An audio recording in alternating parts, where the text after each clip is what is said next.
What's up, guys? Welcome back to the channel. Michael here, ChiCityYaker, and today we are going to rig up the ultimate salmon slaying kayak for Lake Michigan. It's right there. We're going to start from scratch. Let's go ahead and get started. Here is the all-new Autopilot 136 we got courtesy of Old Town. Big shout out to Old Town for supporting the channel here. And what's great about this is, first, here's my original Autopilot. And over the 3 years now that I've had this, I've made multiple modifications, adjustments, changes to it as I've grown and evolved as a kayak angler on Lake Michigan for salmon and trout fishing. And over that period of time, I've finally figured out and came up with like my final form version for how I want this thing to be the ultimate salmon slaying kayak. And now that we have an all new one, we can really set this up from scratch the way that I've kind of had to do it over here, and with multiple variations and changes. We're going to do this and get the final form here. I'm going to walk you through what we're going to do, and we're going to start right here in the back. We've got everything pretty much laid out here as far as all the gear. We've got a lot of Yak Attack products here, which is a staple for me. I've been using it for years, and they do support the channel as well. But we've got gear tracks, multiple lengths, 16, 8s and 4s in here. We've got some of their through-hole wiring kits here, which we're going to use. We've got their HD mounts for the rod holders. We've also got some Navarre fishing products here for, we're going to use this to replace essentially the right rod holder mount up front so that we can put our live scope pole there. We also have the FPV distribution power hub, which is going to be the hub for all of our power. So I have that in my in this kayak, and I really like it a lot. So we're going to install this one again into the new kayak. We also are going to have FPV lights here. We've got a couple of red lights that are going to go in the hull so we can light up the kayak at night when we do our night fishing, evening fishing. We've got a couple of parts for that. We also have their power port, which we're going to run back here so that I can run my bright lights when I'm fishing in the evening and the nights. So that's basically all the products we're going to install. We also have to install, let's see, our transducer that came off of my other pedal kayak, and the live scope system up in here. So what I'm going to do is we're just going to jump straight into installing this, and I'm going to show you, once it's all set up, what this thing finally looks like. And there it is. It's all done, fully rigged out. Let's go ahead and walk you through it all. All right, we'll start here at the front with our Yak Attack pole mount for our camera. Very important here for filming while we're out in the water fishing. We have a USB cord that is wrapped onto it, and that goes through a through hole right here where there is a USB hub underneath it, and that plugs into it. I do it this way, that way the USB port isn't exposed to water, as it will eventually come over the front if it's on a wavy day. This shields it a lot better and has been working for me extremely well for a while now. So that's an option for those of you that are looking to film. Get yourself all day power and you'll be good to go.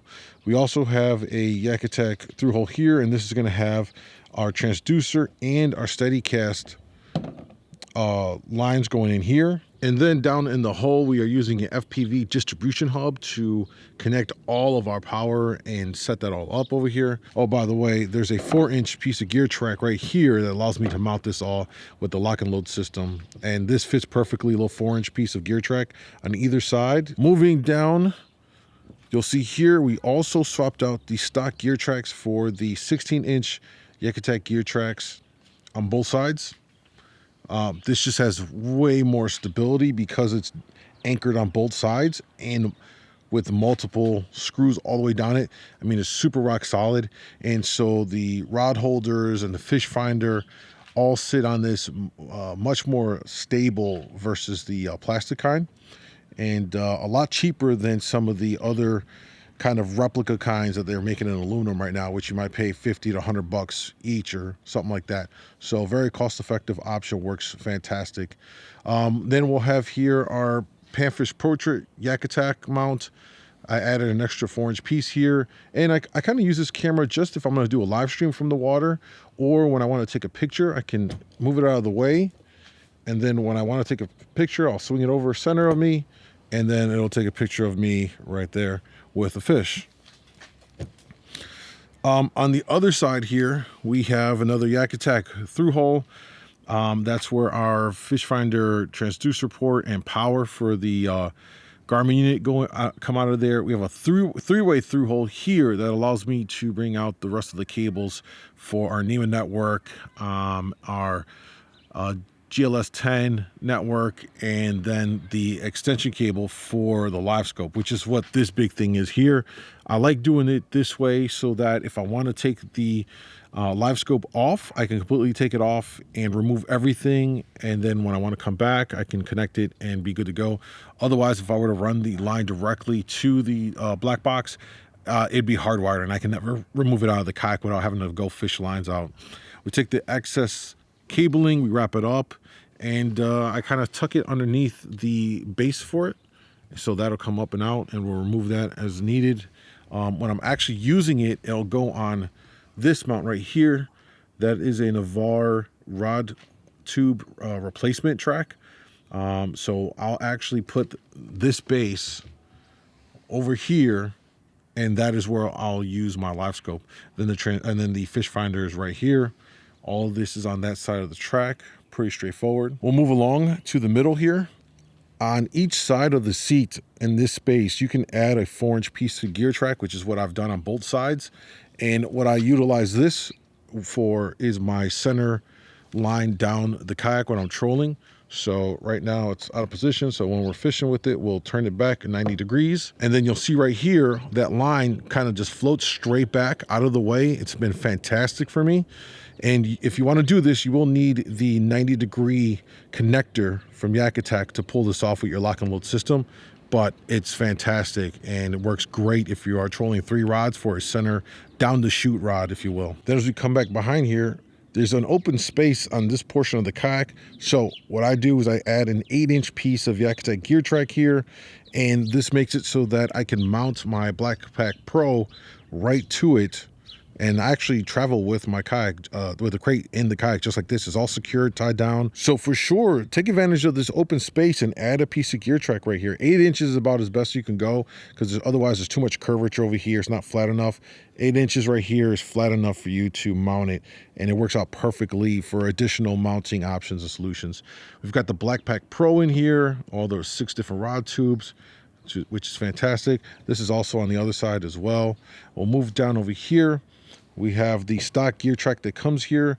We've also added a couple of other tie down points here. On the other side, I'll usually put my fish bag in here, and we'll use these guys to clamp onto them to hold it down, and I travel with it just like that. The only other thing we have here is right in there, should be able to see it. It is a Yak Power port, and that is going to allow me to plug in my bright lights when I'm night fishing out on the lake. And super important, I want to point this out, when you get your autopilot for the first time, make sure you come back here and double check that all of these are tied down snugly. All right, super kind of important. Not many people talk about it, but just make sure that all 4 of these on these back plate for your rudder are secured properly. Even though they come out of the factory and they're generally good about it, doesn't hurt to double check that. Also, on your seat, when you get your seat, make sure you come over here and make sure that these on each side of the seat are snug as well, and they're not loose. And that's just kind of some things you want to make sure that you're good to go. And then inside the hull, for when we're out here night fishing, we installed the Yak Hobby little button lights. We've got one over here, we've got one on this side, and then we got 2 on the back here, one there and the other one right over there, and that'll illuminate the entire hull when we're night fishing. And finally, we'll take a look here at our transducer mount that we're using.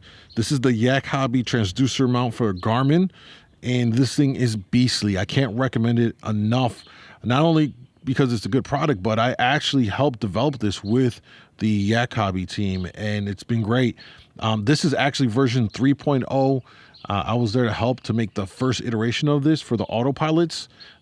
It was mostly to alleviate the issue where previous versions of the mount extended too far back, and so what you had was an issue where the transducer kind of sat over the head of the trolling motor, and it would pick up the trolling motor, and that wasn't a good thing. So we worked on this and we figured out a solution, and now he's built on that first iteration that we created, and 3.0 is just amazing. It is thick, it's reinforced, and it will not flex.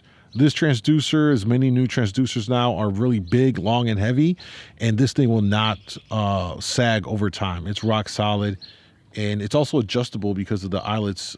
You can slide it up or down to give you more room against the hole or not. So definitely recommend it if you have any kind of autopilot, or this actually works for most of the sportsman line of kayaks, big water, PDLs, all that stuff. All right, guys, so there's a look at this salmon slaying machine. This is really designed and set up for specifically trolling for salmon out on Lake Michigan. Now, of course, when I go inland, this works plenty fine for all the other types of fishing I do, but really it's set up to just be a trolling machine.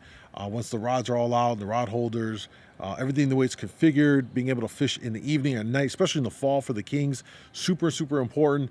I love this thing and I'm just really happy with it, and I don't think I can revise this anymore. To me, it is perfect. And if you find yourself out here with a similar kayak, or even if you don't have a motor, I think a lot of the ways that I set it up are going to be beneficial to you as well while you're out there trolling.